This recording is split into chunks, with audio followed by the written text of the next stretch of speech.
saya niatnya masuk ke negeri itu untuk memperluas ini, untuk ngajakin orang masuk ke gereja. Oh. Ketemulah dengan Quran. Terus bacalah terjemahan. Jadi waktu SMP itu kan niat saya buat ini baca Quran itu salah satunya kan niatnya buat itu bahan ngobrol kan. Oke. Jadi Fandi masuk Islam 2005. 5. Mami masuk Islam 2010. Tapi masuk Islam 2011. Adiknya tadi 2010 juga. Terus yang tadi Cece sama Meme itu? 2012. Bismillahirrahmanirrahim.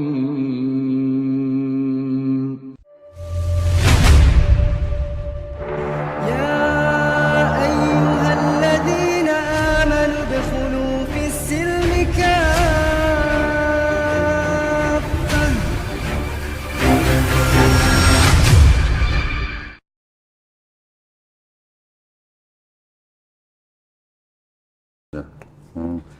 Alhamdulillah. Bismillahirrahmanirrahim. Assalamualaikum warahmatullahi wabarakatuh. Berjumpa kembali di channel Donitan dan Gerah Mualaf Jakarta. Pada malam hari ini saya kedatangan seorang tamu dari MCI, ya betul? MCI. Mualaf Center Mualaf Center Indonesia. Indonesia. Alhamdulillah. Dengan Ustadz. Jangan Ustadz. Oh jangan Ustadz. Kiai. jangan. Biasa dipanggil kalau dari teman-teman Ko. Kebetulan, kebetulan Hitachi Ko. Oh Hitachi, hitam tapi Cina. Iya.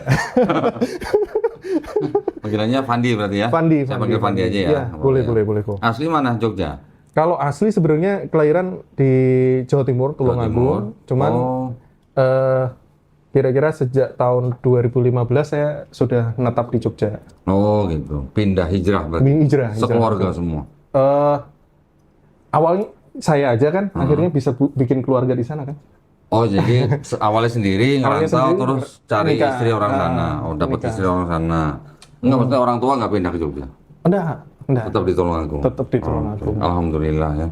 Mantan kafir ya? Sama kayaknya kok. Iya, sama ya? Sama mantan. Alhamdulillah. Enak ya ngomongnya ya. Kalau sama-sama mualaf nanya mantan kafir lu ya gitu. Apalagi kita sama-sama Cina kan? Sama-sama sipit lagi. Sama-sama Cina, jadi nggak ada rasis, nggak ada ini. Iya, kan, karena alhamdulillah kan kita nggak pernah bisa milih ya. Iya, nggak bisa ya. Iya. Nggak bisa kan?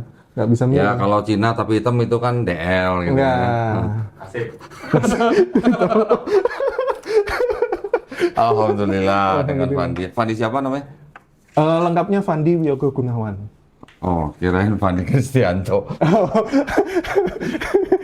Kayaknya meleset sedikit. Bukan kalau masih ada nama-nama gitu kan ya. Tahun berapa Syahadat Fandi? Syahadat tahun 2005. Udah lama ya. Udah lumayan. Makanya kalau dibilang sih nggak bisa disebut lagi mualaf ya. Iyalah, jauh lah. Sudah jauh gitu kan. Jauh ya. Tepatnya di 5 November. 5 November 2005. Oke. Siapa yang nyuruh? Nggak ada sih. Oh nggak ada? Nggak ada. Karena ini aja. Kalau kita bilang saya pencarian sampai 1,5 tahun tuh untuk masuk ke Islam gitu kan, mempelajari dari satu yang lain terus sampai akhirnya finally. Maksudnya satu yang lain-lain, maksudnya agama yang lain? Iya. Oh, bukan Islam yang lain? Bukan. jangan salah sebut. Ntar ada Islam ini gitu. Bukan. Apa lagi? Kan kalau kita bilang di Indonesia saat itu agama yang diakui kan ada 5 tuh. Oh belum 6 ya? Belum 6. Okay. Saat itu belum 6. Tapi kan di keluarga saya ada 6 jenis. 6 agama? 6 agama. Dalam satu keluarga? Dari keluarga besar. Oh keluarga besar. Jadi kalau ada Muslim juga berarti? Enggak. Maksudnya tadi yang 6 ini kalau yang Muslim biasanya kan ya tahu sendiri lah kalau Chinese tuh kalau sama Muslim gimana gitu kan kadang kita kayak dilupakan gitu kan. Yeah. Nah itu rata-rata mayoritas tuh di Kristen, terus kedua Katolik, Buddha, Hindu. Ada Hindunya juga? Ada Konghucu. Oh. Kalau Konghucu bisa dibilang meskipun meluk yang lain tapi tetap ada. Itu keluarga besar. Keluarga besar. Tapi maksudnya kalau yang Hindu tuh bukan sedarah gitu? Satu marga sih. Oh satu marga? Satu marga. Oh, dan ada aliran kepercayaan juga. Jadi makanya 6. Oke. Yang saya pelajari dulu awalnya 6. Ya. Tapi Hah? Mempelajari, yang dipelajari jadi apanya aja? Kalau saya itu karena pas saat itu bisa dibilang kan pemikiran saya belum sedewasa sekarang kan. 2005 itu usia saya kemungkinan bukan kemungkinan sih, persisnya persisnya di 14 tahun.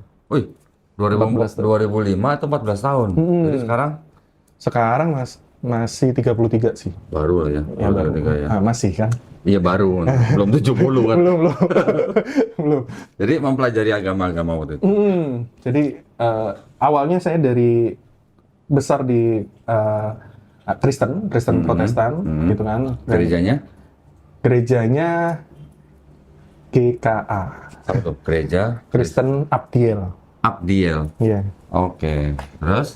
Nah, dari Engkong itu kan sering ini ya, sering ngajak saya itu ibadatnya bukan ibadat anak-anak dari mulai TK tuh. Jadi sering dibawa ke ibadat dewasa. Yang habis subuh, mulai dari habis subuh sampai kadang akhirnya itu seringnya kalau anak-anak lain kan cuman hari Minggu aja kan. Kalau saya dari Sabtu kadang malam itu sudah ngikut ibadat malam. Nah, akhirnya dari situ kan kehidupan saya jadi bisa dibilang separuh sudah berada di gereja. Oke. Kan karena dari itu pun juga dan sering baca-baca itu dari kecil itu kayak cita-citanya. Sorry. Ini saya geser dikit. Nggak apa-apa. Oke. Dari kecil itu karena seringnya diajak ke gereja, terus ini akhirnya punya cita-cita itu untuk jadi martir tuh. Hah? Sampai mau jadi martir? Iya. Dulu. Ngeri apa? Jadi kalau mic-nya agak depan mulut. Depan mulut. Ya udah sini. Agak jauh nggak apa-apa, tapi depan mulut. Enggak dah sini dah. Oke, terus? Oke. Nah, dari situ akhirnya kan kita memperdalam, terus sering ikut bantu di gereja kan gitu kan. Jadi pekerja gereja. Pelayan ya. Marbot. Bisa dibilang pelayan ya kalau kita biasa. Iya. Dan pas usia 9 tuh sudah mulai bantu-bantu nyiapin sekolah minggu. Oke. Oh, 9 tahun? Iya. Lah 9 tahun kan masih jadi anak sekolah minggu harusnya? Iya, tapi karena pas saat itu karena ini, itu sering bantu nyiapin, terus nanti duduk bareng tuh. Oh, oke. Bantu nyiapin, terus sampai waktu sudah mulai bisa bercerita, itu saya sudah mulai ngajar. Umur berapa? Kira-kira 11-12 itu. 11 tahun? 11 udah tahun ngajar tuh. sekolah minggu? Oke. Tapi kayak, apa ya, istilahnya kita kayak guru tandem. Oke. Kalau misalkan dari ini ceritanya saya sudah menguasai gitu kan, nah saya diminta untuk ini. Jadi kayak pelatihan mulai ngajar tuh. Oke. Nah muridnya sendiri pun itu rata-rata ya di bawah 6. Oh. Di bawah 6 tahun yang masih. Cerita buat anak-anak Iya, lah ya? buat anak-anak. Banjir Nuh gitu ya? Banjir Nuh, terus ini. Binatang sepasang masuk kapal gitu ya? Kan di situ juga udah dijelasin kan. Nuh itu diperintahkan sama Allah Bapa untuk memisahkan hewan yang halal dagingnya untuk dimakan dan haram dagingnya untuk dimakan. Itu jadi konsep halal haram itu sebenarnya juga ada di dalam Bible ada, tapi itu jadi salah satu pertanyaan saya juga gitu kan. Pas saat sudah mulai cerita seperti ini, memang gereja saya pun itu kayak bikin majalah itu loh. Apa? Majalah remajanya, majalah buletin gitu. Nah, cuman overall karena memang saya sendiri itu tidak secara spesifik kayak anuin Koko untuk baca Bible secara detail, tahu titik letaknya itu. Saya memang agak pas saat itu mikirnya, tapi kisahnya Abraham itu tidak ada di dalam Bible. Tidak ada. Itu dari mana itu guru sekolah minggunya? Jangan-jangan ini guru sekolah minggunya ini kali baca hadis kali. Nggak tahu. Cuman pas saat itu saya momennya kan begitu tuh. Nah, dari momen itu saya akhirnya mulai tuh baca-baca Bible dari awal gitu kan. Baca Bible dari awal yang terus pertama itu logika yang pertama tuh anaknya Adam Hawa itu kan laki semua. Ada satu lagi kan, itu Nah itu semua laki tuh. Cuman dijelaskan di situ menikah dengan anak-anak Allah yang lain. Nah di sini saya pertanyaan, kalau ada anak-anak Allah yang lain, ini siapa? Kan gitu kan. Akhirnya mulai bimbang, mulai ini. Itu Terus umur 11? 11, 12, enggak sih, itu kan saya syahadat 14 ya. Itu kira-kira 1,5 tahun sebelumnya. Sebelumnya, oke. Itu umur 12-an lah ya, jalan 13 Karena berarti. kan pada saat itu saya sendiri masih minim literasi dalam hal ini. Dan pas saat itu juga saya akhirnya ini apa namanya, seringnya kan buka Bible tapi sambil baca gitu kan. Terus ketemulah yang kalimat Allah itu Esa, Allah itu pencemburu gitu kan. Itu kan ada di kitab Korintus kalau nggak salah ya. Ya, ada beberapa lah. ada Di beberapa. perjanjian lama ada, di perjanjian baru juga Iya. ada. Ya. Itu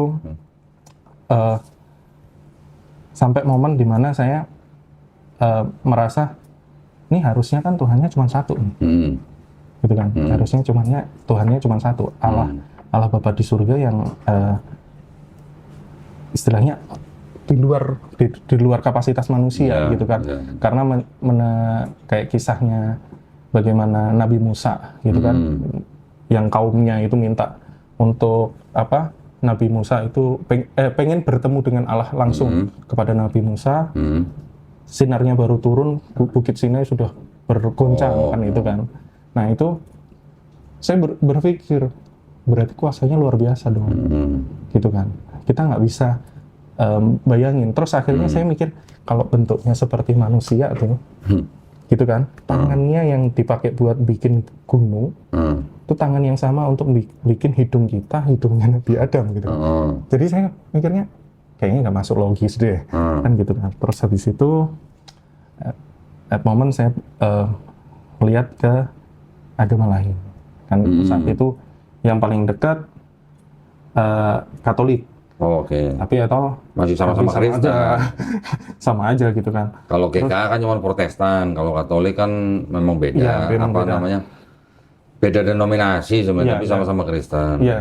Terus habis itu dari poin itu saya akhirnya ke yang Buddha. Saya diam-diam buka. Nah dari situ itu saya agak lupa ingat ya, karena saya pas saat itu cuma beberapa hari baca kitabnya yang dari saudara saya itu. Itu tuh pada akhirnya itu penyembahannya itu ke sosok yang di atasnya Buddha lagi.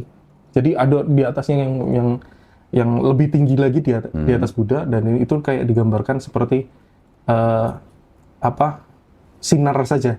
Kalau kita kalau saya sendiri kan dulu kan melihatnya kayak yang di film Kerasakti itu, di atasnya itu kan ada sinar lagi, kan tidak digambarkan sebagai bentuk.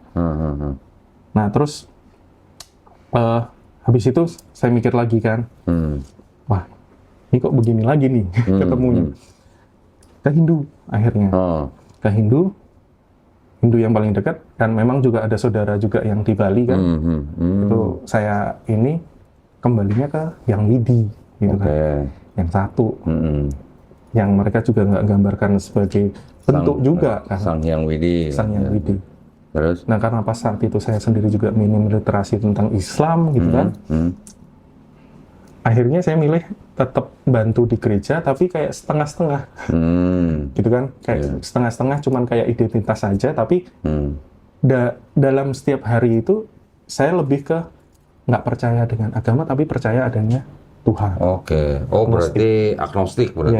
Ya. Lebih ke agnostik. Itu hampir, kalau agnostik itu hampir 6 bulanan lah. 6 bulanan agnostik sampai akhirnya pada satu titik saya ketemu kan, jadi dulu niatnya begini, saya kan dari sekolah Katolik, yayasan Katolik, waktu TK SD itu di yayasan Katolik kan, gitu kan. Nah terus setelahnya itu saya niatnya masuk ke negeri itu untuk memperluas ini, untuk ngajakin orang masuk ke gereja. Oh, bayangan saya Umur seperti berapa itu? Ya, Ya masih di itu sebelum iya SMP. sebelum 2014 tuh berarti. Sebelum 2004. Hah? Sebelum 2004. Iya, 2004 kan saya Ya, berarti kira-kira umur 13 kan? ya 2000. kira-kira 12-13 lah, Ya, 2000. 12-13. Heeh. Kan 2005 tadi umur 14. Nah, berarti kalau 2004 berarti umur 13. Iya. Ya. Udah mikir mau bawa orang masuk gereja. Ya memang dari SD itu sudah kepikiran begitu sih dari dulu. Berarti militan ini. Dari martir ya. Iya, sampai mau jadi martir mau bawa orang ke gereja berarti kan SMP kan itu kan? Iya, dari mulai kelas 6 SD itu sudah mulai ngajakin orang untuk masuk ke iming-iming. Radikal ya. Gitu kan. Radikal. Terus? Nah, at moment terus pada saat satu momen ketemulah dengan Quran. Terus bacalah terjemahan. Jadi waktu SMP itu kan niat saya buat ini baca Quran itu salah satunya kan niatnya buat itu bahan ngobrol kan. Sama bukan bahan ngobrol sih, lebih ke memikat gitu. Untuk bahasanya begitu. Terus? Nah, qadarullahnya malah menemukan keesaannya di situ. Jadi meskipun saya itu pas saat itu masih istilahnya agnostik ya, tapi karena keterikatan saya sama gereja itu kayak besar, masih kuat.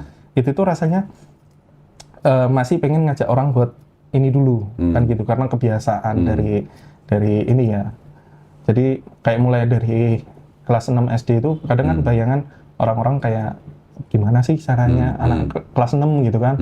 Jadi saya tuh biasanya kayak nyamperin tukang becak kah atau warung yang saya tahu kalau itu dia bukan Kristen gitu kan. Terus kayak warung gitu itu biasa kan kalau azan tuh saya kan beli apa gitu kan. Loh, ibu nggak sholat nih kayak gitu kan. Ibu nggak sholat gitu kan. Saya terus gampang bisa nanti kok kan gitu. Emang kalau nanti Tuhannya nggak marah kayak gitu kan. Terus dia kan sudah biasanya itu sudah mulai bingung jawab. Terus habis itu saya mulai ke bahasa begini. Kalau memang Tuhannya sampai marah, emang Tuhannya ngapain besok warungnya langsung sepi atau ibu langsung dibikin sakit atau bagaimana? Kan itu kita ngomong secara logik ya, secara logik seperti itu. Dan akhirnya kadang itu mereka akhirnya ketika kita ajakin kayak ayo ke gereja, makan-makan, gitu kan, biasa lah, caranya. Akhirnya ngikut. Tuh. Ada yang ikut? 1-2 lah ya pas saat itu. Cuman kalau yang agak ini pas waktu ikut KKR, cuman jumlah tepatnya saya enggak ini. Tapi kalau KKR itu kan saya secara tim ya. Jadi nggak bisa itu pencapaian saya pribadi. SMP kan? Berarti masih di Tulungagung? Masih. Saya lepas Tulungagung tahun 2011. Keluar dari Tulungagung. Masih antar kota. Akap. Ya. Bisa. Antar kota, antar provinsi. Antar kota, antar provinsi. Ya. Terus 2015 menetap di Jogja. Dan uniknya proses saya syahadat itu begini kan. Ketika saya mempelajari Islam, saya mengetahui bahwa Islam itu menyembah Tuhan yang satu esa tuh, gitu kan. Di situ saya mulai interest gitu kan, Terus ngelihat sebenarnya yang saya lihat ada beberapa poin di sini. Tuhan yang esa satu, Nabinya Muhammad itu pun tidak dimuliakan di atas manusia, tapi tidak setara dengan Tuhan. Ya. Kan gitu kan. Ya. Dari momen itu saya akhirnya penasaran kan, baca di Al-Quran, terus saat itu karena kita ngomong ini logika saya pada saat itu kan, baca Quran, terus nemu ayat tentang ini proses manusia diciptakan di dalam rahim. Embrio. Ya. Dari mulai embrio sampai akhirnya menjadi manusia. Itu kan bisa kita bilang penggambarannya detail kan. Detail di dalam Quran. Nah, logika saya pada saat itu, zamannya Nabi itu belum ada namanya USG, belum ada namanya X-ray kan gitu kan. Berapa banyak ibu hamil yang harus dibedah perutnya untuk dicek perkembangannya? Itu logika saya pas saat itu, logika pas saat itu. Yang kedua itu tentang air laut yang tidak bercampur. Nah, pada saat itu saya dan sampai sekarang saya itu tidak pernah menemukan sirah Nabi Muhammad itu naik ke atas kapal dan berlayar. Kan gitu kan. Kok sholat jil berartar gitu? Nggak ada ya? Nggak ada, kan gitu kan. Atau naik unta ke ujung Afrika gitu. Kan nggak ada. Tapi saat itu pemikiran saya begini, kalau ini yang ngasih info tentang hal-hal ini tadi, bukan info yang A1, kok kayaknya lucu ya, gitu kan.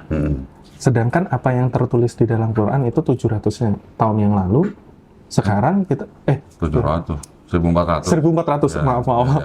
Terus? Bayangan saya 700 Masehi. 1400 tahun yang lalu itu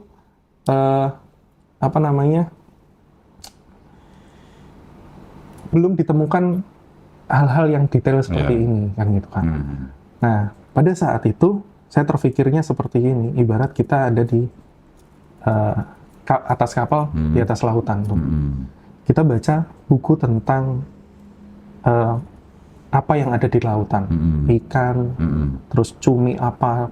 Tapi kita cuma baca, tapi kita nggak ngelihat sendiri, kita nggak ini. Jadi dari rasa penasaran itu, bukunya saya tutup, masuklah dulu.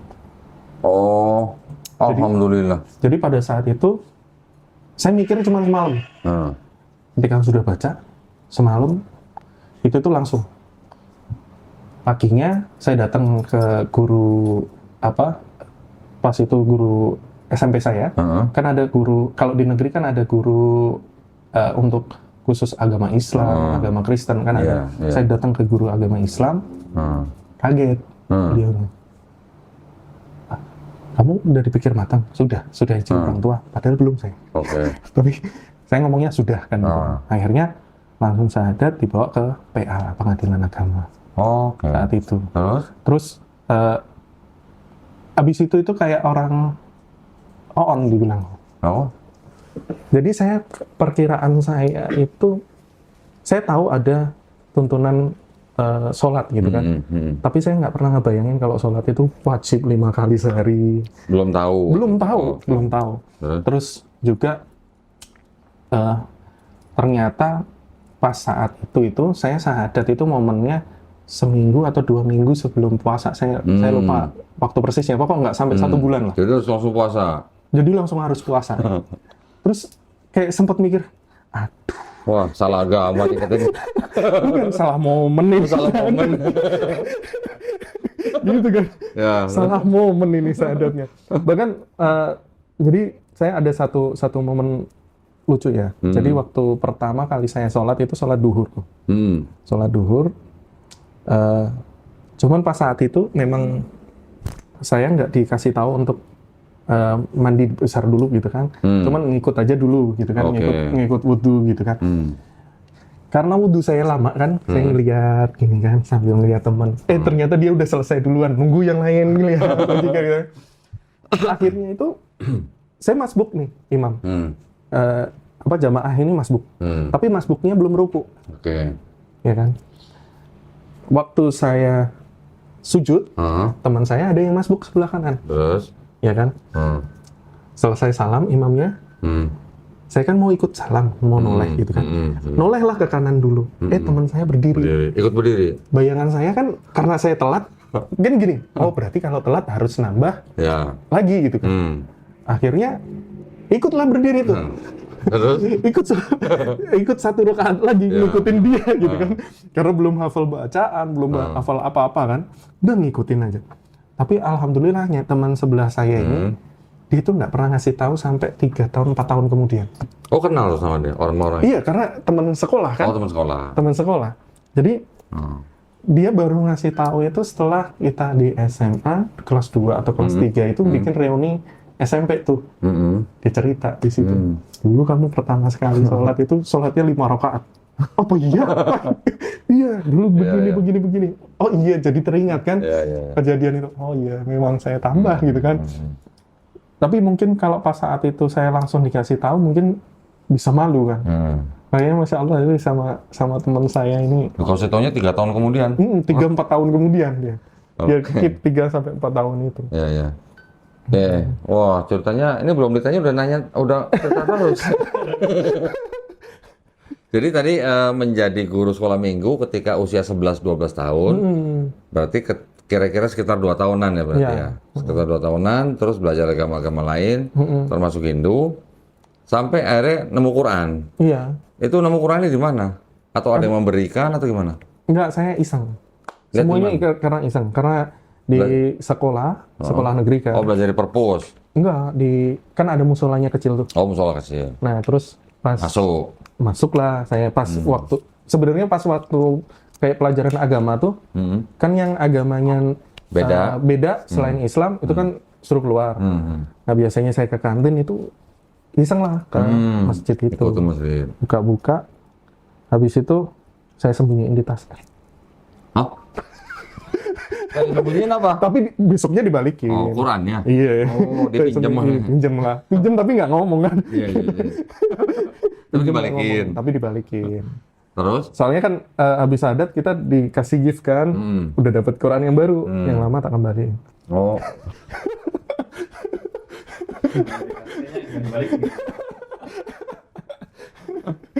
Nah, waktu umur 14 itu ketika syahadat, tadi bilang dibawa ke pengadilan agama untuk syahadat di sana. Iya. Oh, jadi yang mensyahadatkan? Yang mensyahadatkan dari PA. Oh, jadi petugas pengadilan agama. Pengadilan agama. Oke. Kan belum punya KTP kan? Belum. Terus dikasih apa? Dokumen apa waktu itu? Surat izin dari orang tua, tapi tanda tangannya kebetulan mami saya bisa, jadi... Yang bisa maksudnya situ, Pandi yang bisa meniru tanda tangan mamanya maksudnya. Karena tanda tangan orang tua kan harus ada surat izin orang tua kan. Iya. Tanda tangan mami papi kan saya bisa gitu, jadi... Saya bisa meniru maksudnya. Susah amat ya. Waduh, memasukkan tanda tangan orang tua. Ya, tapi alhamdulillahnya kan setelah itu kan 4 tahun kemudian mami papi juga masuk Islam. Alhamdulillah. Karena apa waktu itu? Kalau pas saat itu sih sebenarnya kalau mami lebih ketika mami lagi sakit tuh, lagi sakit keras, terus beberapa minggu sebelum ininya meninggalnya beliau, itu kan sempat ngobrol sama saya, Van, kalau mami ini sudah agak kuat, kamu mau nggak ngantar ke gereja? Terus pada saat itu saya ngomongnya, nggak apa-apa Mi, tak antar. Nungguin di sebelahnya mami, megangin mami untuk duduk. Saya jawabnya mau. Gitu kan, nggak apa-apa Mi. Gitu kan. Itu ketika Mami umur kaget. berapa? Itu 2010, berarti saya Berarti 19. sudah 5 tahun. Iya. Sudah 5 tahun masuk Islam. Nah itu orang tua tahu nggak itu? Selama 5 tahun itu? Tahu. Oh, udah tahu? Tahu. Oke. Reaksi? Ya, seperti keluarga lain. Oke. Jadi, seperti keluarga lain. Oke. Jadi seperti keluarga mualaf yang lain maksudnya? Iya. Keluarga mualaf dan Chinese. Dan Chinese ya, yang tipikal gitu lah ya. Tipikal. Tipikalnya dalam arti belum bisa melihat agama yang agama Islam setara dengan agama lain. Gitu ya. Oke. Jadi selama 5 tahun itu berarti mami papi ini mengasingkan atau sampai bagaimana? Nggak usah detail kalau memang nggak perlu ceritain. Kalau dibilang kalau saya poinnya begini kok, karena mami papi sudah masuk Islam itu kan Allah sudah ampuni semuanya kan. Iya. Jadi kalau dibilang saat itu saya nggak sampai, ya sempat lah mengalami hal-hal yang seperti itu sempat, tapi tidak lama. Nggak lama, Okay. paling kembali ke rumah. Kembali rumah. Oke. Terus dari momen of dari keluarga itu pada mulai syahadat itu ketika mami. Jadi mami itu pas setelah saya jawab seperti itu, akhirnya kan mami tanya. Mami tanya, kenapa kamu dulu memutuskan untuk masuk Islam, padahal kamu yang paling kuat ketika di gereja gitu kan. Dari anaknya mami 4 itu saya yang paling ini gitu kan, paling straight gitu, agak straight, paling militan gitu. Iya, kalau atau paling radikal yang ini militan lah. ya, bisa dibilang tuh sebelum syahadat kok, sebelum syahadat. Jadi sebelum saya ini ya, ketika saya mulai aktif di gereja itu, saya bisa dibilang benci sama Islam. Benci sama Islam, bahkan sampai kalau dengar azan tuh real telinga itu sakit. Waduh. Berasanya kayak berarti sakit. speakernya jelek itu kalau begitu. Ya nggak tahu sih. Coba speaker yang bagus ya. Sampai kalau TV kita lagi nonton TV gitu kan, tiba-tiba azan maghrib kan. Lu lempar TV-nya? Enggak. Sayang tuh. Enggak. Mami papi nggak sekaya itu untuk saya setiap hari lempar TV-nya. Kirain azan lempar sendal gitu enggak. Terus Nah, jadi dulu bisa dibilang saya sampai yang sakit telinga. Kenapa kok ngeliat Islam begitu? Apa ya? Dulu juga sempat diajarkan di dalam gereja ya.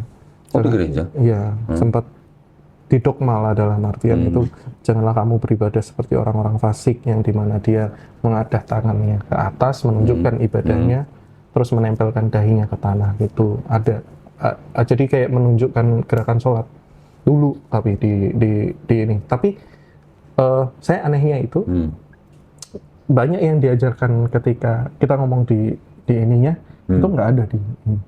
Ya.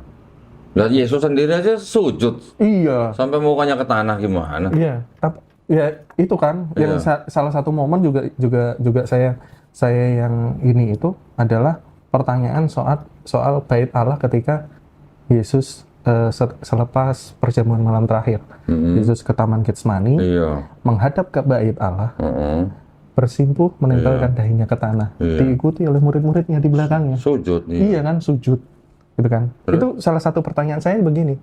Terus bait Allah di mana sekarang? Walaupun itu hancur dan pecah ketika Yesus disalibkan kan, katakanlah. Enggak, bukan bait Allahnya hancur, tabir. Nah, tapi kalau versi yang gereja saya di bait Allahnya. Bukan ayatnya itu, tabir bait suci terbelah 2, tabir itu kan penutup. Iya. Di Matius 27. Cuman kalau yang diajarkan yang saya di sekolah minggu tuh, yang itu didengar. begitu, iya. Terus? Jadi terus saya mikir walaupun itu hancur kan ada bekas bangunannya. Terus pengikutnya kan ada. Kenapa nggak dibangun ulang atau diiniin? Itu pas saat itu saya mikirnya sih begitu gitu kan. Jadi banyak hal-hal yang saya itu mikirnya ini sebenarnya yang diajarkan itu benar nggak sih secara Bible dengan yang sebenarnya gitu.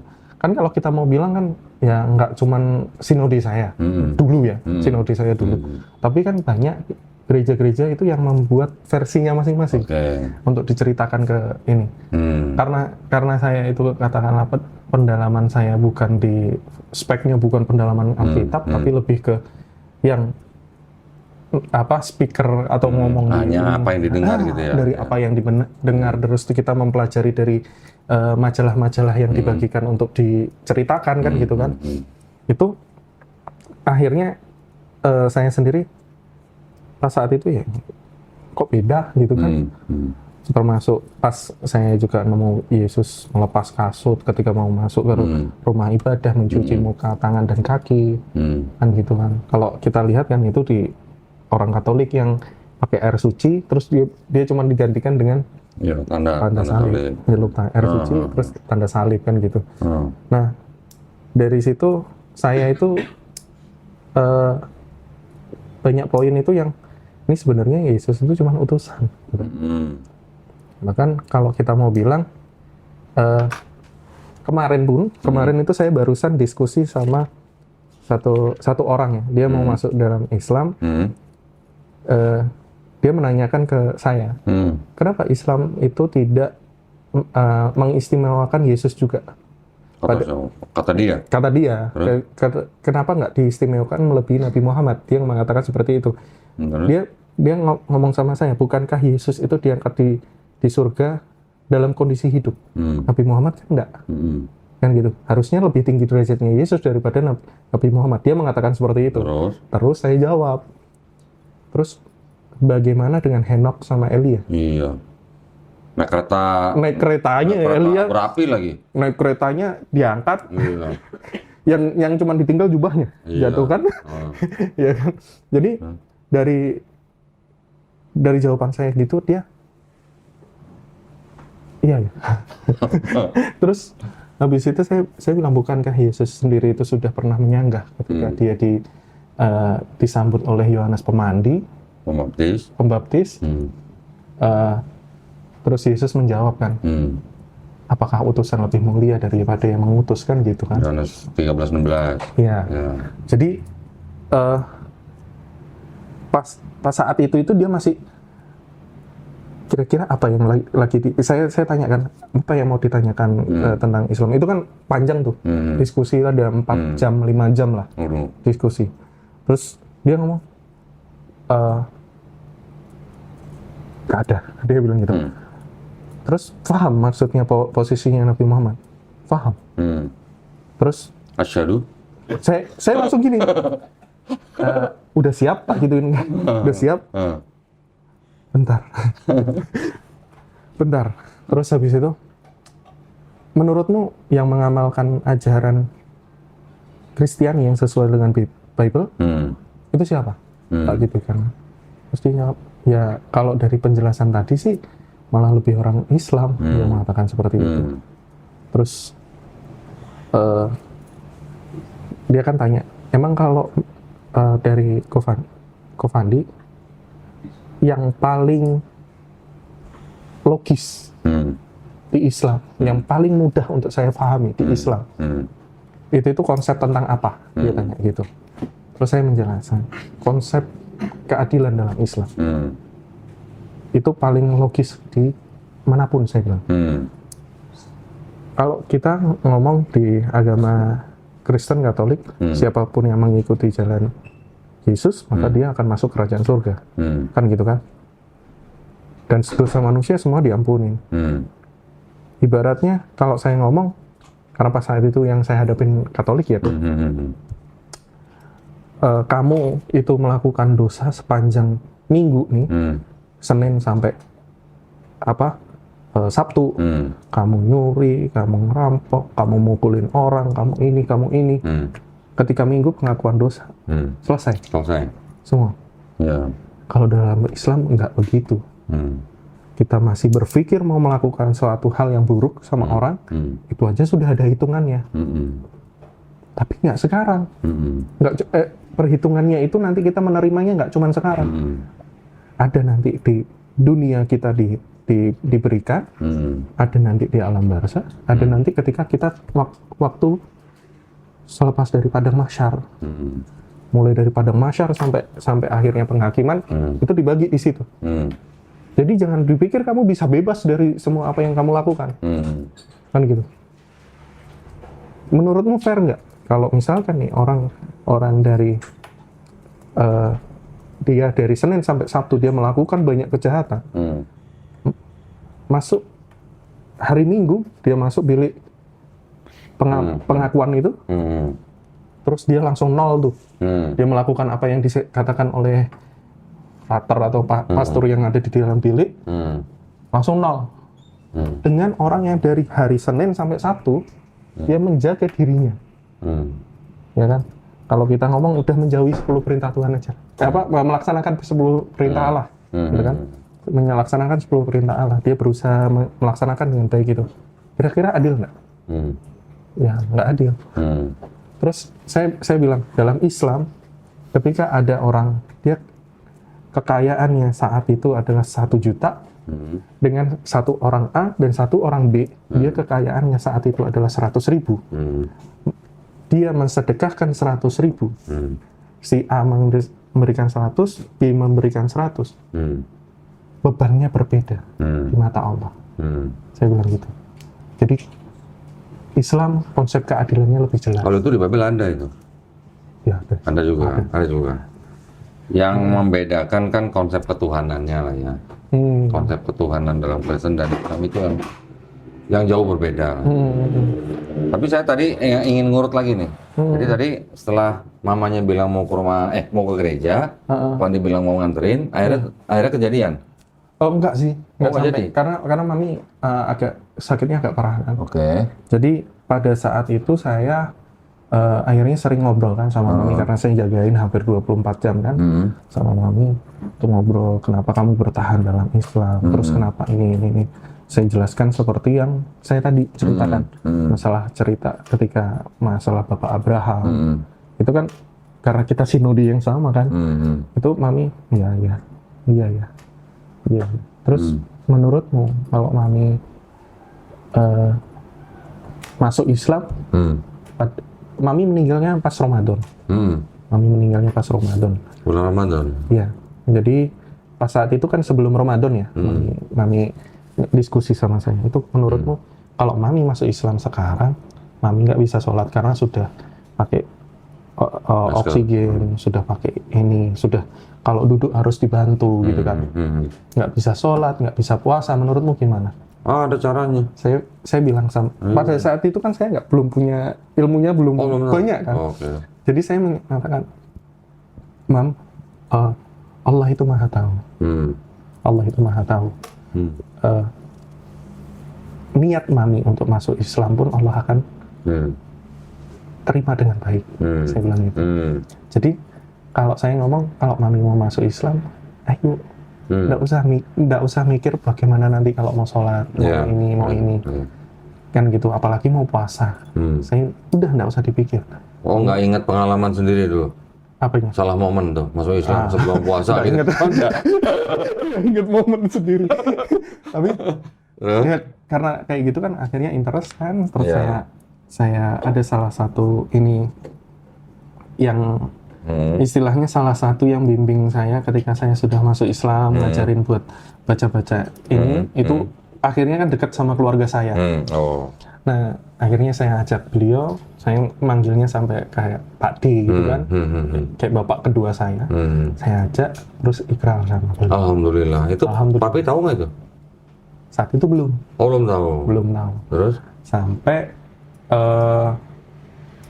Mami akhirnya meninggal di 9 Ramadan, Mami meninggal. Papi juga nggak tahu? Akhirnya Papi tahu itu. Papi taunya setelah Mami meninggal atau sebelum Mami meninggal? Pas sih. Oh, pas meninggal. Ya. Oke. Karena dikebumikan secara Islam mungkin?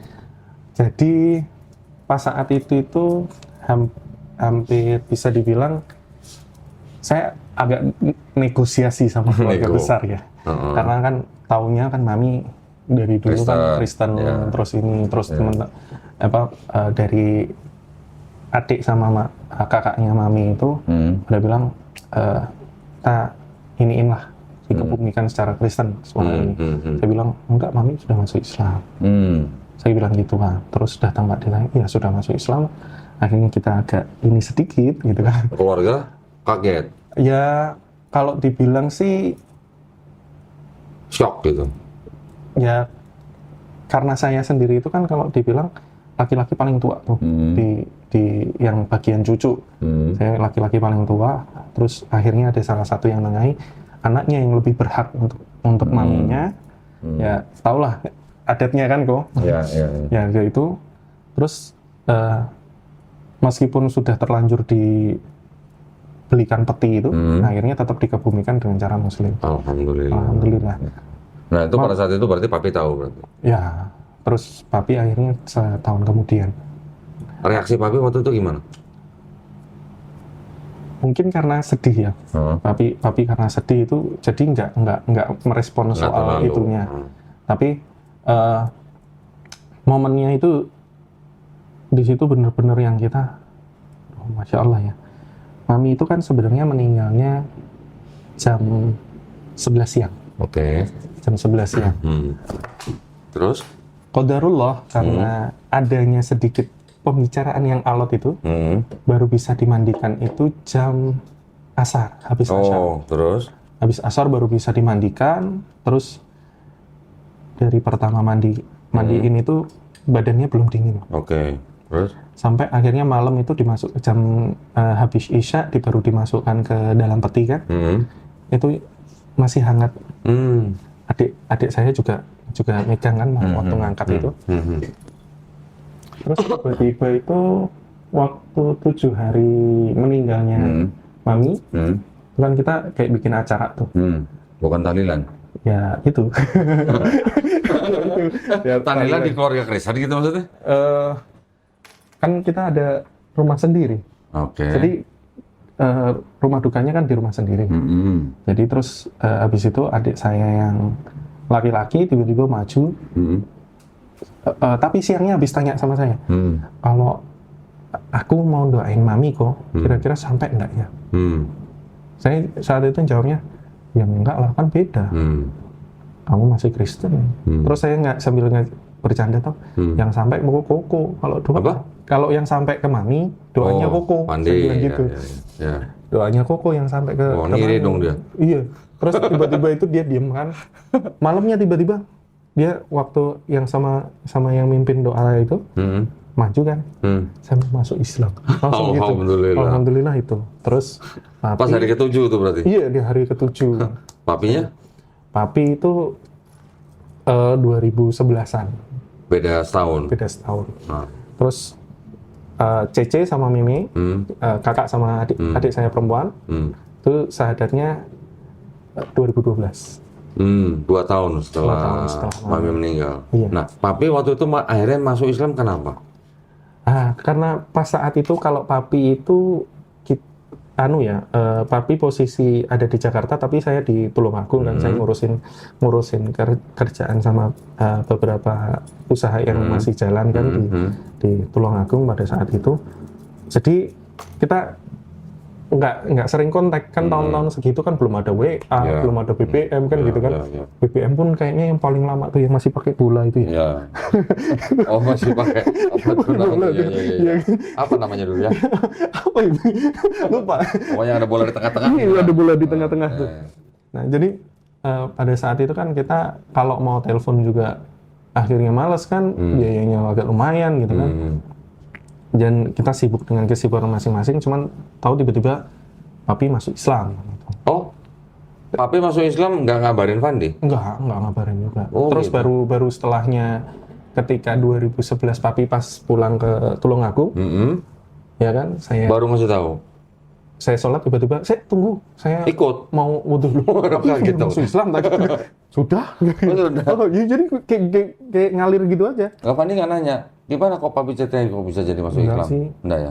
Karena kalau saya itu sampai sekarang pun saya kalau misalkan ada mu'alaf ya, ada mu'alaf mau syahadat itu, karena prinsip saya nggak mau tanya dulu, biarkan dia yang enjoy untuk cerita gitu kan. Karena pengibaratan saya seperti di atas kapal ini tadi, kalau ada orang yang dia tenggelam terus dia minta tolong angkat tangan saya. Apa saya mau tanya dulu alasan mau pengen hidup apa, kan lucu kan? Ya beda lah. Diangkat dulu gitu kan, diangkat dulu. Jadi kayak Papi pun saya juga sama dari dulu. Saya nggak pernah tanya, terus sampai akhirnya pas lagi serius, ternyata pencarian Papi itu agak lebih rumit daripada saya. Oh.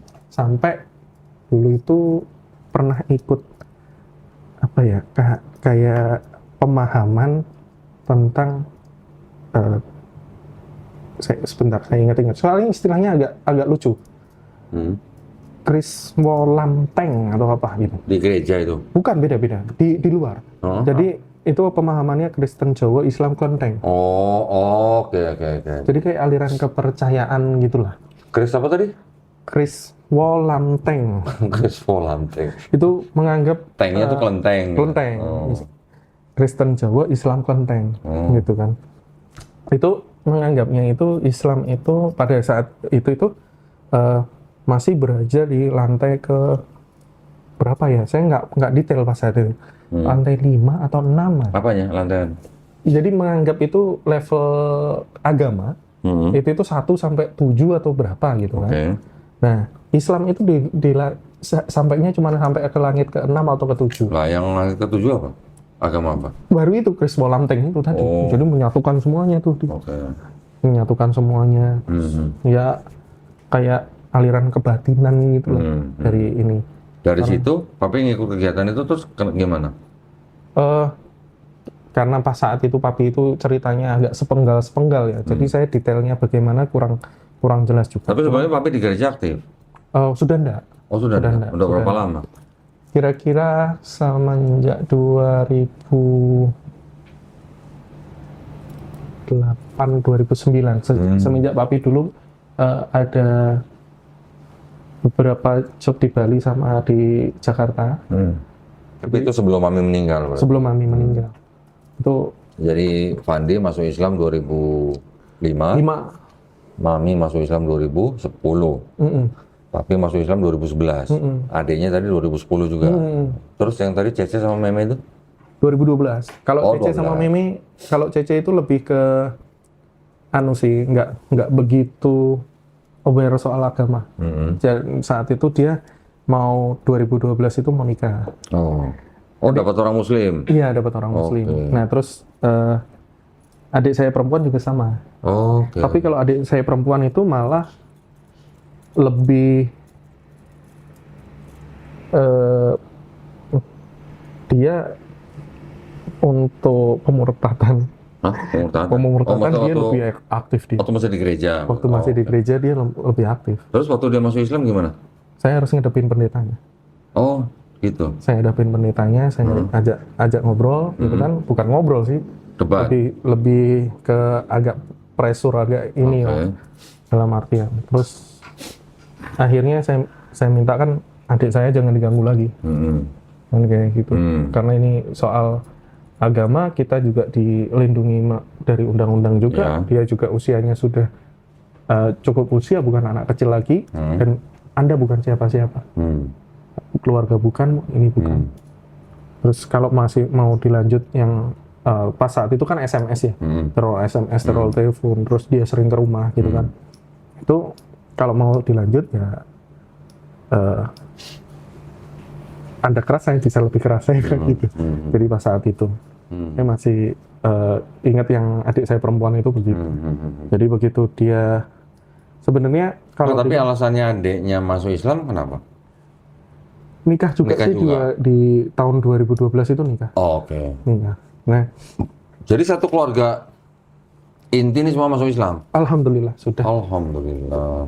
Terus kalau keluarga besarnya, tante, om gitu? Masih ada sedikit PR ya. Masih ada sedikit PR. Tapi kalau yang dari keluarganya Papi,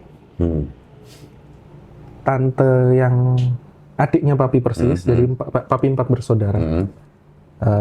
Yang pertama masih Katolik, yang kedua Papi. Ada yang masuk Islam nggak dari? Ada. Tante saya yang ketiga itu masuk Islam tahun 98. Tapi pas saat itu kan karena ini akhirnya kan agak jauh sedikit kan. Nah begitu saya masuk Islam itu deket lagi. Tapi keluarganya, omnya nggak masuk Islam. Iya. Tapi maksud saya gini, dari mulai Fandi, adiknya, Mami, adiknya, Papi, Cece, Meme gitu. Setelah semuanya masuk Islam ini semuanya menjalankan Islam. Kecuali Mami. Iya, alhamdulillah. Semua menjalankan Islam. Alhamdulillah. Alhamdulillah. Bahkan waktu Papi meninggal itu. Papi meninggal tahun 2019. Oh, 19. Iya. Papi meninggal itu saya kan kumpul sama teman-temannya Papi yang ada di desa tuh. Jadi di depan rumah persis itu ada satu musola. Papi nggak pernah cerita ternyata beliau itu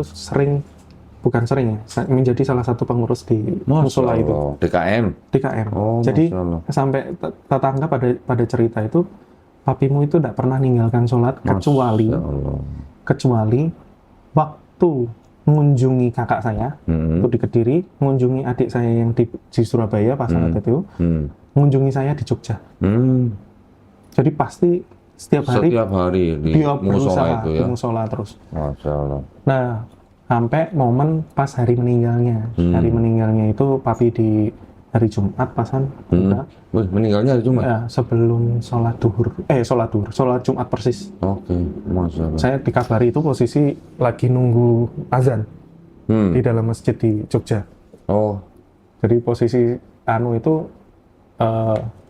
Papi itu langsung kena serangan jantung. Jadi dalam waktu 2 jam. meninggalnya dalam musola? Enggak, Papi enggak. Oh, enggak. Sudah ke rumah sakit tuh. Oh, oke. Cuman kalau saya dikabarinya pas posisi di Nunggu dalam azan. lagi nunggu azan. Ya. Lagi duduk nunggu azan itu. Terus teman-temannya Papi itu pada cerita Papi itu kelewat itu cuman subuh waktu hari meninggalnya. Hah? Kelewat waktu Iya. subuh. Kelewat subuh, cuman pas pada hari dia meninggal. Iya. Kelewat subuhan di Ya masjid. Allah. Jadi kesiangan, bangunnya waktu sudah terang kan, terus akhirnya Papi sholat di rumah, jalan-jalan ke tetangga, nyamperin teman-temannya gitu kan, minta yang apa? Pamit. Iya kayak orang pamitan gitu kan, Iya. kayak orang pamitan, terus tiba-tiba jam 11:30 meninggal itu. Papi. Hari Jumat ya. Barokah ya. Amin. Alhamdulillah, Fandi ini ya berarti seorang mualaf yang akhirnya mungkin bisa dikatakan menjadi wasilah buat satu keluarga ini ya, masuk Islam semua. Bisa. Ya dari mulai mami lah ya. Dari mulai mami. Kalau Papi tadi istilahnya masuk Islam sendiri tanpa sepengetahuan Fandi ya, tapi akhirnya kan berarti yang dulunya mungkin dia Papi itu menentang Fandi masuk Islam, akhirnya malah dia masuk Islam. Alhamdulillah ya. Senang banget kalau begitu mah.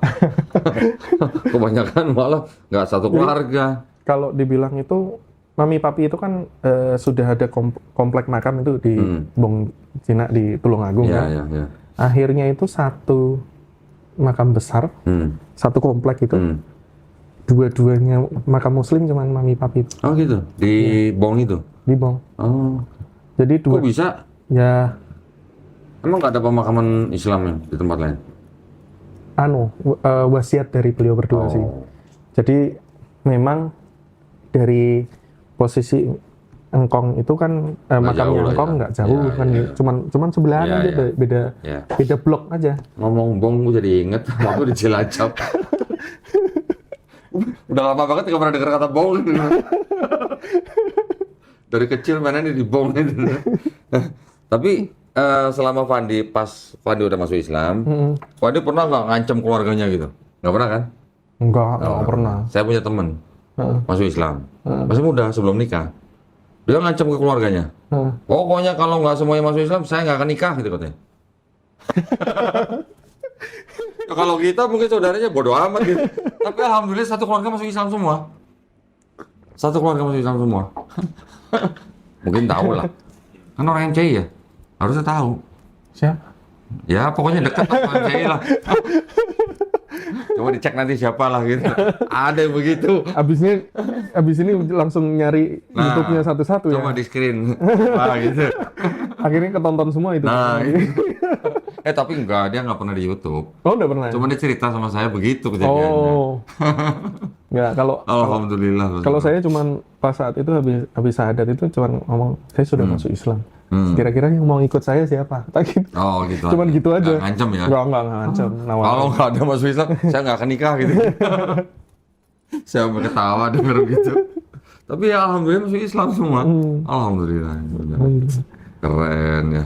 Ya begitulah ya. Berarti artinya kan memang yang namanya keluarga, apalagi yang tipikal Chinese Toto gitu ya, Toto lah ya.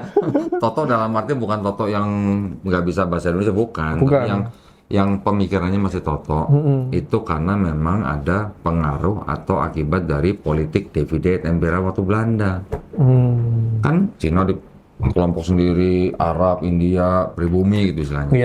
Jadi masing-masing kelompok ini kan mudah diadu domba sama Belanda. Tinggal Belanda ngomong ini begini, ngomong sama ini begini. Begitu aja seterusnya muter-muter. Jadi setiap kelompok punya kecurigaan. Pasti terjadi gitu.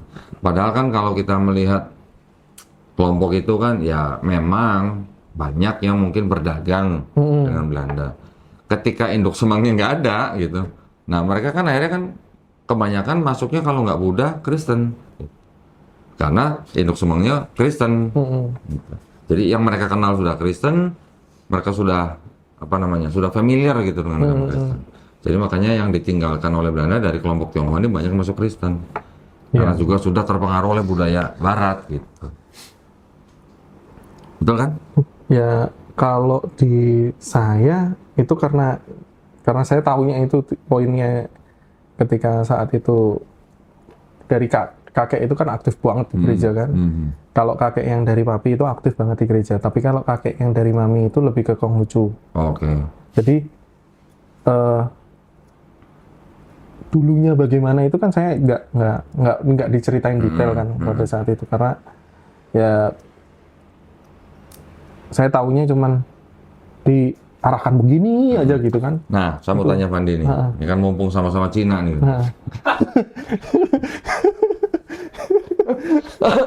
Emang kenapa Sep? Ngomong Cina sama Cina aja, emang Cina mau diapain lagi? Ya kalau sama-sama Cina nggak ada rasis loh. Iya, udah Cina. Nggak ada rasis. Pernah nggak Fandi waktu ketika sebelum masuk Islam dengar dari mungkin mami, papi atau kakek, nenek itu pernah nggak dengar begini? Islam itu agamanya orang miskin atau Islam agamanya orang pribumi gitu? Nggak sih, lebih ke ini. Kalau itu lebih setelah. Oh, malah setelah masuk Islam. Oh, oke. Nggak cuman dari bukan mami papi secara spesifik ya, tapi secara luas. Bahkan ada salah satu saudara saya yang juga aktif di gereja juga tuh.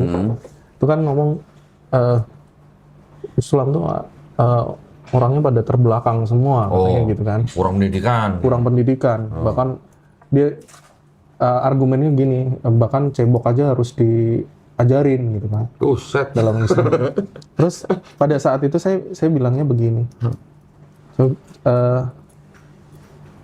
Maaf nih ya, bukan maksudnya mendiskreditkan masalah orang-orang suku dalam ya. Kalau kita ngelihat di suku pedalaman di Indonesia yang masih benar-benar dalam, ketika mereka nggak tahu konsep bagaimana berpakaian, ya kan, bagaimana cara membersihkan tubuh dengan baik, manusia itu nggak punya insting itu. Itu adalah keilmuan kan gitu kan. Itu adalah sesuatu yang diajarkan kan gitu. Akhirnya, mohon maaf, ada suku-suku pedalaman yang masih belum pakai baju, belum terbiasa dengan mandi, kan gitu kan. Maka dari itu, Islam itu hadir mengajarkan dari hal yang paling kecil sampai hal yang paling besar, gitu. Jadi, bagaimana kamu bisa mengatakan itu terbelakang, sedangkan dia mengajari dari hal yang paling kecil sampai yang paling besar ini tadi untuk kebaikan kita sendiri, kan gitu. Itu ngomong apa tantenya? Yang ngomong saudara, sepantaran sepupu. saya. Sepupu. Bukan sepaha. Bukan. Kan sepupu. Sepupu Kan Jawa Timur bukan bahasanya paha. Jawa itu sepupu paha. Nah, kalau ada orang yang ngomong begitu, berarti dia nggak tahu di Eropa abad pertengahan orang Eropa yang ngajarin cebok tuh orang Islam. Betul. Makanya dulu ada high heels itu kan karena itu. Iya, menghindari itu. Mereka buang di jalan. Bahkan kita nggak perlu bilang zaman Eropa, gitu kan. Dulu kalau kita mau bilang di Indonesia yang bangsawan entah itu dari Cina, yang dari Cina ya, dari Cina atau dari Belanda itu kan pasti di kamar mandi itu sedia guci tuh. Guci buat apa itu? Gitu kan? Yeah. Terus yang buang kan buennya kan? Yeah. Pembantunya. Keluarga berarti Hokian berarti? Lebih ke situ sih. Hah? Papi mami Hokian? Bukan? Lebih. C-nya apa sih, Fandi? Kok takut sih ditanya C aja? Saya nggak biasa buka C sih. Kenapa? Ada sedikit. Oh gitu? Oh Allah. Kalau gue mah di depan jamaah di masjid juga berani ngomong. Nama saya Dondi Tan. Tan itu marga. Tan itu marga. Iya, marga itu C kan? Iya, berarti saya Dondi, saya Tan gitu. C-nya Tan. C-nya Tan. Sampai ada pendeta juga bilang Dondi anak setan gitu. Ya benar. Anaknya setan. Setan ya, bukan seton. Ya. Karena kalau saya sendiri kan sebenarnya sudah nggak mau mengunggulkan masalah ras ya, Bu. Karena kita di Islam kan mau ras apapun kita juga masih setara lah, gitu kan. Jadi kayak saya terbiasanya sekarang itu juga ke anak-anak untuk menandai masih keluarga itu saya cuma pakai nama saya aja. Bukan gitu sebenarnya. Kita masih boleh mengidentifikasi diri kita dengan ras tertentu, nggak masalah. Kenapa? Karena dengan kita mengetahui ras kita, biar kita selalu ingat kita tuh nggak bisa milih lahir untuk jadi ras ini gitu. Itu satu tujuannya. Dan Allah Subhanahu Wa Taala menciptakan orang bangsa berbangsa-bangsa dan bersuku-suku, tujuannya kan untuk saling mengenal. Tujuannya untuk saling berkasih sayang. Jadi nggak apa-apa saya mau bilang Asep orang Jawa kayak mau siapa, karena dia nggak bisa milih jadi orang itu gitu, ras itu gitu. Orang bule juga nggak bisa milih jadi orang bule lahir kan? Iya juga sih. Nah, jadi artinya apa? Artinya kalau kita tidak bisa milih menjadi orang ras tertentu, berarti kan kita kan sebenarnya ada yang menciptakan, ada yang ngatur nih. Lu jadi orang ras ini, lu jadi orang ras ini gitu kan? Nah, lu harusnya saling mengenal, saling berkasih sayang. Kan itu sebenarnya tujuannya. Iya, lebih ke situ. Jangan malu dengan ras kita. Kalau secara ras sih nggak ini ya. Tapi saya karena memang dari engkong dulu itu semenjak papi mami pun kalau mami masih pakai ya, pakai nama Chinese masih pakai. Kalau papi kan sudah enggak.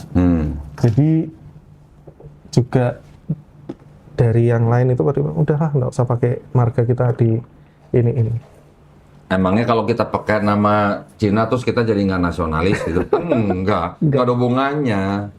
Justru kan kita di negara yang alhamdulillah seperti Indonesia ini kan semua suku dan ras kan di mata hukum juga sama gitu. Apalagi di mata Allah Subhanahu Wa Taala.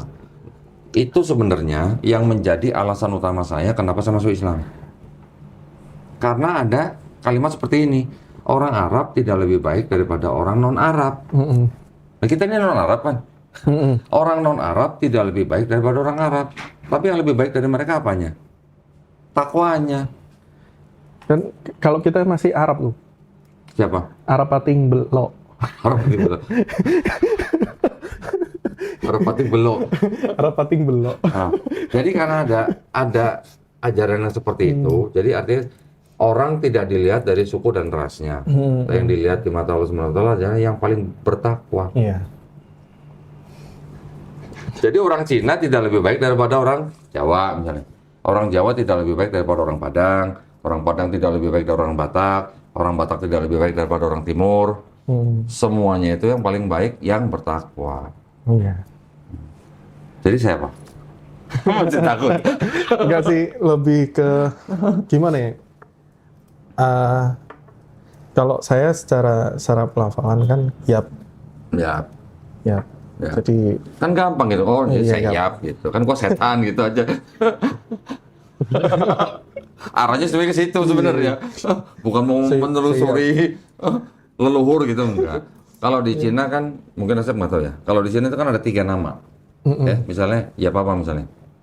Yap itu kan marga. ya. Nanti ada kata kedua itu sebenarnya menunjukkan orang ini generasi keberapa. Kata ketiga itu baru nama kecil daripada si orang itu. Nah, kalau saya sendiri karena nggak dikasih dari kecil itu memang nggak pakai. Jadi panggilan buat orang-orang Cina yang dipanggil itu adalah nama yang paling belakang. Yang paling depan itu malah jadi marga. Beda dengan sistem Barat, nama kecil di depan, nama belakangnya marganya di belakang. Gitu. Akhirnya ngadopsinya kan kita yang keluarga kita namanya itu dialihkan dengan nama Indonesia ditaruh paling belakang. Papi berarti punya surat ganti nama nggak? Papi nggak dikasih nama Cina. Oh, dikasih nama Cina. Cuman Mami kalau Mami ada. Mami. Surat ganti nama berarti? Oh, oke. Karena engkong itu WNA. Oh. Wah? Engkong itu meninggal dalam posisi WNA. Masih WNA? Masih WNA.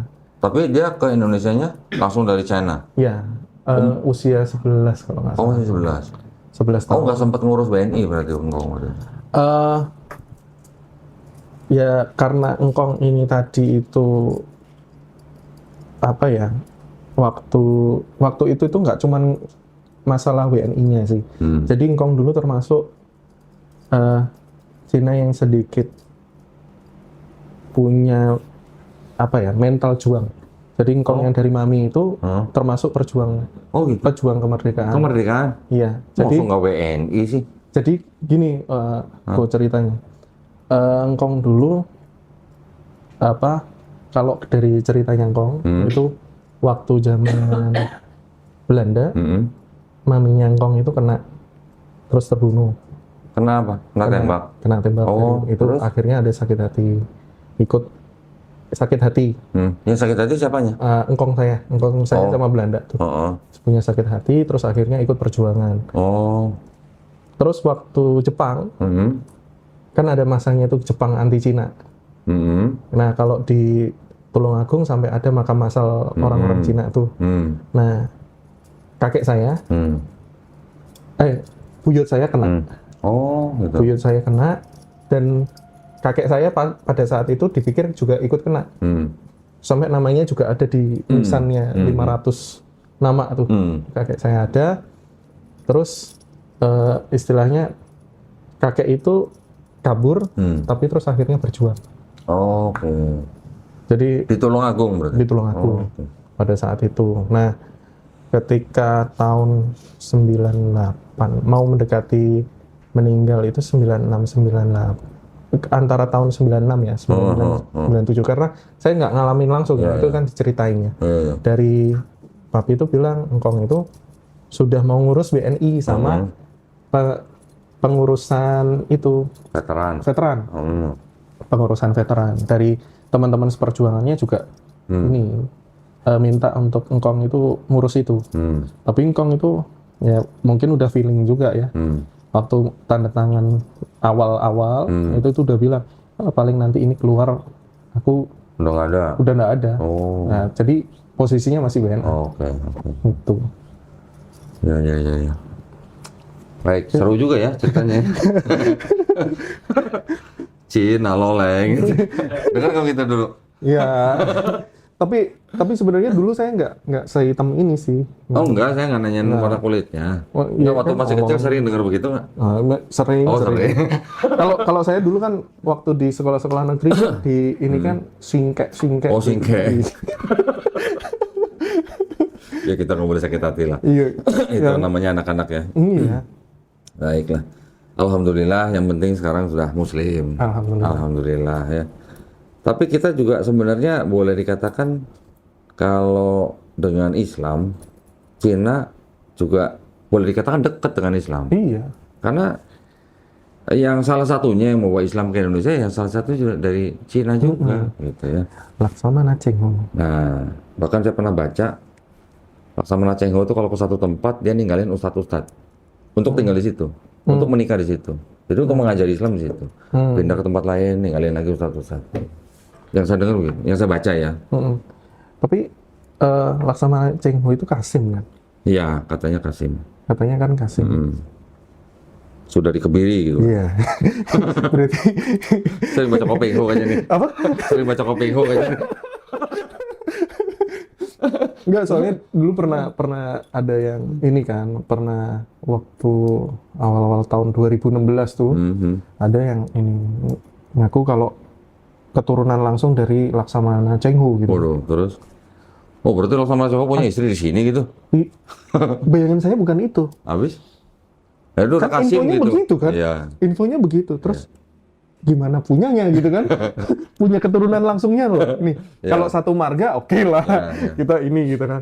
Padahal waktu itu belum ada bayi tabung gitu ya. Iya, belum ada. Ngambilnya juga gimana? Kan sudah kepotong. Nggak tahu. Jadi, tapi kan yang saya baca juga Laksamana Cheng-ho tuh artinya tidak pernah menetap lama gitu. Iya, Saya kan hanya berkunjung gitu. Ya walau-walam lah. Saya juga pernah baca bahwa ada sebuah dokumen yang waktu itu malah dilelangnya di Amerika. Dilelangnya di Amerika. Dokumen itu yang menulis tentang Cheng-ho. Nah, di situ ada istilah-istilah yang berkenaan dengan Buddha gitu. Jadi masih ada beda pendapat nih, Cheng-ho ini Muslim atau Buddha gitu. Oke. Ya, tapi walau-walam lah. Walau-walam. Ya, itu buat kita nggak penting. Iya. Yang penting sekarang kita sudah Muslim. Sudah Muslim. Alhamdulillah ya.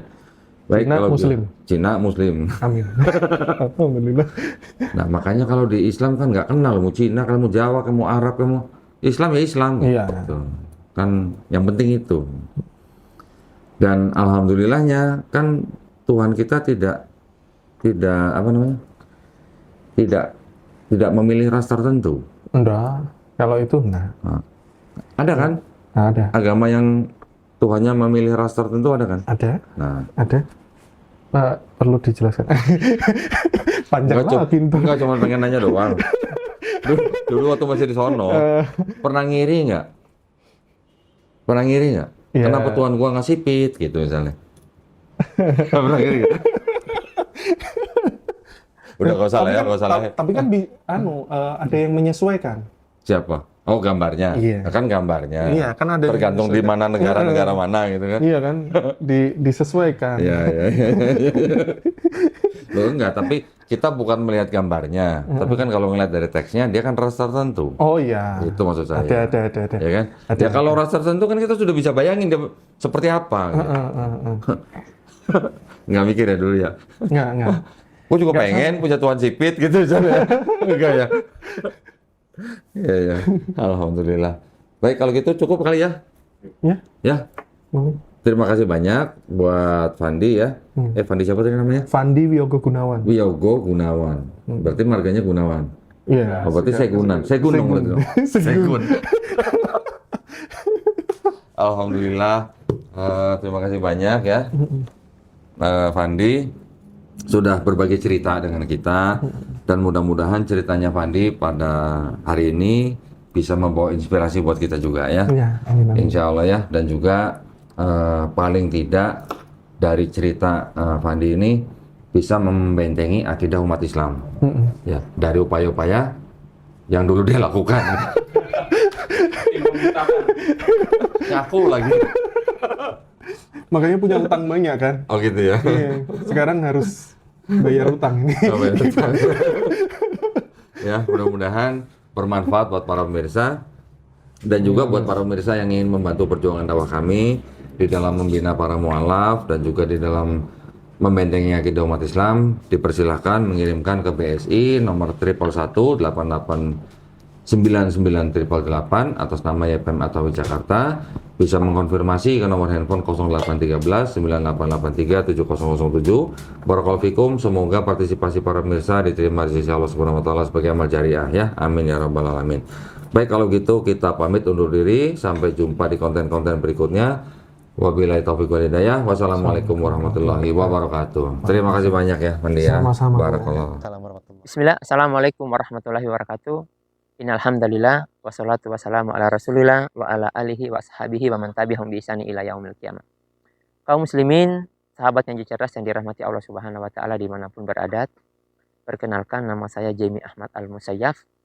Saya seorang mu'alaf yang berasal dari Poso, dan juga saya adalah salah satu laskar Kristus yang pernah memerangi kaum muslimin yang ada di Poso.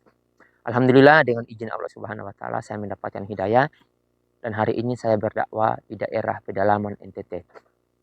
Kaum muslimin, sahabat yang cerdas yang dirahmati Allah Subhanahu wa taala, bulan Zulhijjah sudah di depan mata. Sebentar lagi kita akan merayakan hari raya Idul Adha atau Idul Kurban. Yang dimana kita ketahui bersama atau kita pahami bersama bahwa hari raya Idul Kurban ini merupakan hari raya makan-makan besar kaum muslimin. Namun ada yang perlu sahabat ngaji cerdas ketahui, bahwa ada saudara-saudara kita yang ada di pedalaman yang sampai hari ini atau bahkan sampai detik ini mereka belum pernah merasakan bagaimana indahnya menyembelih hewan kurban. Indahnya melihat kurban itu disembelih di wilayah mereka. Mereka hari ini hanya mendapatkan bingkisan kiriman hewan-hewan, daging-daging kurban. Oleh dan sebab itu kami ngaji cerdas mengajak Bapak Ibu untuk bersama-sama dengan kami melakukan program yaitu tebar hewan kurban di daerah pedalaman. Insya Allah cukup dengan 1 jutaan, tidak sampai 2 juta. Bapak dan Ibu sudah bisa berkurban di daerah-daerah pedalaman. Yang dimana hewan kurban ini nanti kami akan bagikan untuk saudara-saudara mu'alaf-mu'alaf kita. Yang dimana wilayah mereka itu adalah basis para mu'alaf. Daerah yang rawan pemurtadan. yang dimana daerah mereka kaum muslimin, kemudian dikelilingi oleh saudara-saudara kita yang masih non-muslim. Nah, olehnya saya mengajak Bapak Ibu bersama untuk mensukseskan program ini. Apa keunggulan program ini? Dengan program ini kita bisa melakukan syiar Islam di daerah-daerah pedalaman. Kita bisa menunjukkan kepada saudara-saudara kita bagaimana cara menyembelih hewan kurban yang benar. Bagaimana cara mengkuliti kurban yang benar. Bagaimana cara membagikan hewan kurban yang benar. Satu harapan kita, dengan tebar kurban pedalaman ini, saudara-saudara kita yang ada di daerah pedalaman semakin kuat akidahnya.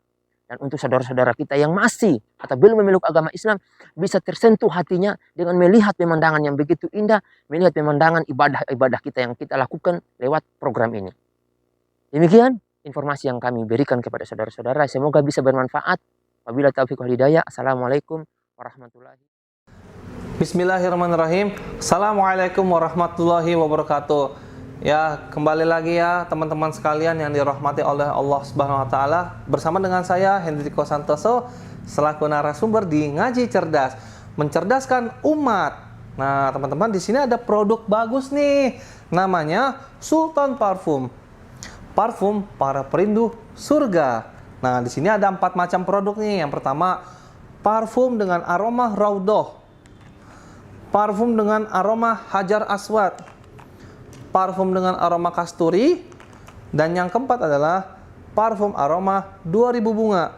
Nah, kalau teman-teman sekalian sedang umroh, lalu pulang ke tanah air dan rindu dengan suasana di Masjidil Haram maupun di Masjidil Nabawi atau di Mekah dan Madinah, teman-teman bisa beli nih Sultan Parfum dengan aroma-aroma yang menyesuaikan dengan suasana di Mekah ataupun Madinah. Nah, selain teman-teman beli parfum ini, nanti teman-teman dapat bonus gratisannya juga. Apa aja sih teman-teman gratisannya? Nih, yang pertama nanti teman-teman dapat kitab atau buku saku zikir pagi dan petang sesuai dengan sunnah. Nah, yang kedua, teman-teman nanti dapat gratis tasbih nih. Wah, lucu banget ya, imut nih, bisa dibawa kemana-mana. Yang ketiga, nanti teman-teman dapat juga nih kertas untuk bagaimana sih parfum ini digunakan untuk saat suasana apa aja. Di sini udah dijelasnya teman-teman semua. Nah, jadi teman-teman jangan lupa nih dibeli, informasinya ada di sini nih. Nah, dengan teman-teman membeli produk parfum Sultan ini, teman-teman sama saja dengan membantu operasional dakwahnya channel YouTube Ngaji Cerdas. Nah, luar biasa kan? Dengan harga berapa teman-teman sekalian? Cukup dengan 90 ribuan saja, teman-teman sudah bisa dapatkan ini semua nih. Masya Allah ya. Ini semua nih, semua teman-teman bisa dapatkan hanya dengan 90 ribuan rupiah. Teman-teman juga sudah termasuk membantu operasional dakwah, support channel YouTube Ngaji Cerdas. Nah, luar biasa kan? Nah, jadi tunggu apa lagi teman-teman ya? Segera hubungi di sini nih, di link yang tertera di bawah ini ya. Terima kasih ya teman-teman sudah menonton. Assalamualaikum warahmatullahi wabarakatuh.